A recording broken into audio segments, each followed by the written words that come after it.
बिस्मिल्लाहिर्रहमानिर्रहीम। अस्सलाम वालेकुम। होपफुली आप सब खैरियत से होंगे। आज मैं आपके लिए कीमा और करेले की रेसिपी लेकर आई हूँ। अक्सर लोग कंप्लेन करते हैं कि उनके करेले कड़वे बनते हैं। मेरी रेसिपी को एंड तक फॉलो कीजिएगा। इस तरीके से आप अगर बनाएंगे तो आपके करेले ज़रा भी कड़वे नहीं बनेंगे। और अगर आपको मेरी रेसिपी अच्छी लगे तो मेरी रेसिपी को लाइक कीजिएगा और मेरे चैनल को सब्सक्राइब कीजिएगा। तो आइए इसके इंग्रेडिएंट्स नोट करते हैं। कीमा मैंने हाफ़ केजी लेकर वॉश करके तो इसके स्ट्रेनर में डाल दिया था ताकि इसका पानी निकल जाए। और इसके लिए हमने 4 मीडियम टमाटोज़ लिए हैं। जिंजर और गार्लिक पेस्ट जो है वो मैंने 2 टेबल स्पून लिया है। जी, मसाले आप लोग देख लीजिए। 2 तरह की मैंने चिली ली है, 1 टीस्पून। एक हम करेलों में डालेंगे और एक हम जो है वो कीमे में डालेंगे। इसके अलावा हमें थोड़ा सा सॉल्ट चाहिए 1 टीस्पून, हल्दी चाहिए हाफ़ टी स्पून, गरम मसाला चाहिए 1 टीस्पून और थोड़ा सा ज़ीरा और धनिया चाहिए। मसाले हमने बहुत ज़्यादा इसमें नहीं डालने। अब हम करेलों की तरफ आ जाते हैं।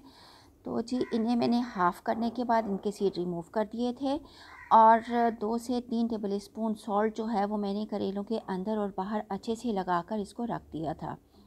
तकरीबन 2 घंटे इसको सॉल्ट लगा रहने दिया। उसके बाद इसको अच्छे से वॉश करना है और आपने निचोड़ लेना है। प्याज मैंने जो है वो 1 अदद जो है बड़ी ली है, इसको हम कीमा में डालेंगे।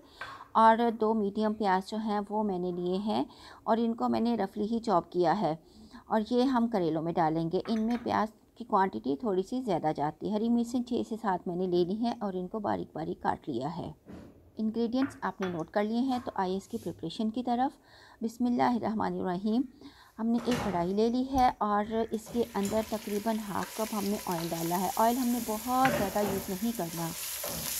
इसमें सबसे पहले जिंजर और गार्लिक पेस्ट डालेंगे और जिंजर और गार्लिक पेस्ट को तकरीबन 1 मिनट के लिए मीडियम फ्लेम पर जो है वो फ्राई करेंगे। तो इसको हमने ब्राउन नहीं करना और जैसे ही इसका कलर चेंज हो तो हम इसके अंदर कीमा डाल देंगे और कीमा डालने के बाद इसको अच्छे से भूनेंगे। इसको तकरीबन 5 से 7 मिनट मीडियम फ्लेम पर लग जाएंगे भूनने के लिए। और 5 से 7 मिनट के बाद इसका कलर भी चेंज हो जाएगा और इसके अंदर का पानी भी खुश्क हो जाएगा और जो हमने ऑयल डाला था वो भी इसके किनारों पर आ जाएगा। ये आप देख सकते हैं कि ये भुन गया है। अब हम इसके अंदर जो है वो प्याज ऐड करेंगे। जो हमने एक बड़े साइज़ का प्याज लिया था वो इसके अंदर ऐड करेंगे। अब हम इसको फिर से दोबारा भूनेंगे। इसको 3 से 4 मिनट भूनने के बाद अब हम इसके अंदर कुछ स्पाइसेस ऐड करेंगे और स्पाइसेस में हमने रेड चिली ऐड करनी है और गरम मसाला ऐड करना है, नमक ऐड करना है और हल्दी ऐड करनी है। इसके अलावा हमें कोई भी एक्स्ट्रा स्पाइसेस इसके अंदर ऐड नहीं करने हैं। मज़ीद इसको 3 से 4 मिनट हम भूनेंगे। अब हम इसमें 2 कप पानी डालकर इसको ढककर मीडियम फ्लेम पर पकने के लिए रख देंगे ताकि हमारे प्याज जो है वो भी सॉफ्ट हो जाए और हमारा कीमा भी अच्छे से गल जाए। और दूसरी साइड पर एक कुकिंग के बर्तन में मैंने हाफ़ कप ऑयल डाल दिया है और इसके अंदर अब हम करेले जो हैं वो डालकर भूनेंगे। इसको मीडियम फ्लेम पर आपने भूनना है, हाई फ्लेम पर नहीं भूनना। और इसको आपने बिल्कुल ब्लैक कलर का नहीं कर लेना। ये तकरीबन 7 मिनट लगेंगे इसको भूनने में। आप देख सकते हैं आपने इसको इतना ही फ्राई करना है और ऑयल मैंने बहुत ज़्यादा नहीं डाला। जब आप इतना इसको फ्राई कर लें तो इसके अंदर जो है वो 2 मीडियम साइज़ के जो हमने प्याज काटे थे वो इसमें ऐड कर दीजिए।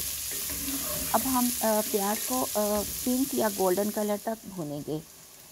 5 से 7 मिनट इसको भूनने के बाद हम इसमें 2 हरी मिर्चें ऐड कर देंगे।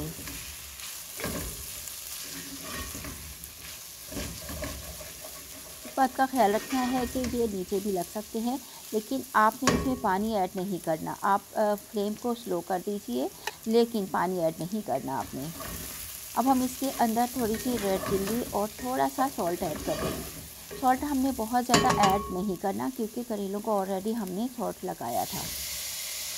तो मिक्सिंग करेंगे। मिक्सिंग करने के बाद इसमें हमने जो है वो 2 टमाटर स्लाइस किए हुए डाल दिए हैं और बाकी के 2 टमाटर जो है वो हम कीमा के अंदर डालेंगे। थोड़ा सा हमने इसको और भूनना है। भूनने के बाद मिक्स करना है। मिक्स करने के बाद इसका हमने कवर लगाना है, इसकी लीड लगानी है और इसको लोएस्ट फ्लेम के ऊपर रख देना है।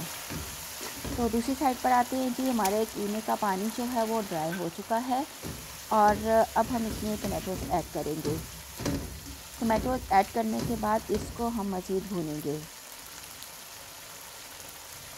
साथ ही हम इसमें 2 से 3 हरी मिर्चें भी ऐड कर देंगे। अब हमने इसको इतना पकाना है कि हमारे टमाटोज़ जो हैं वो अच्छे से इसके अंदर गल जाएं और भून जाएं।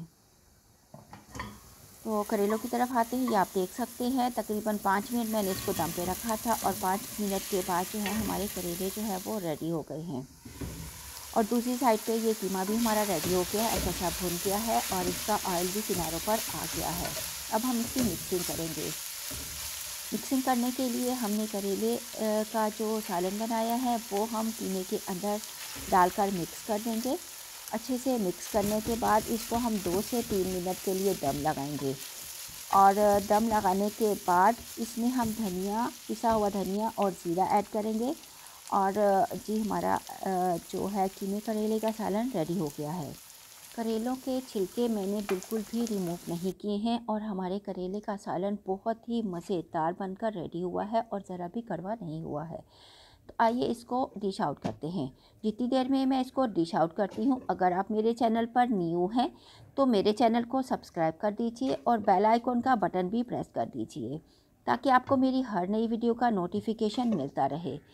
और अगर आप मेरे चैनल पर न्यू नहीं हैं तो मेरे चैनल को लाइक कर दीजिए और अपनी फ्रेंड्स और फैमिली में शेयर कर दीजिए और कमेंट में मुझे ज़रूर बताइए कि आपको आज की ये रेसिपी कैसी लगी है। नेक्स्ट टाइम फिर कोई और अच्छी सी रेसिपी आप लोगों के लिए लेकर आऊँगी। तब तक के लिए अपना बहुत ख्याल रखिएगा, मुझे दुआओं में याद रखिएगा। अल्लाह हाफिज़।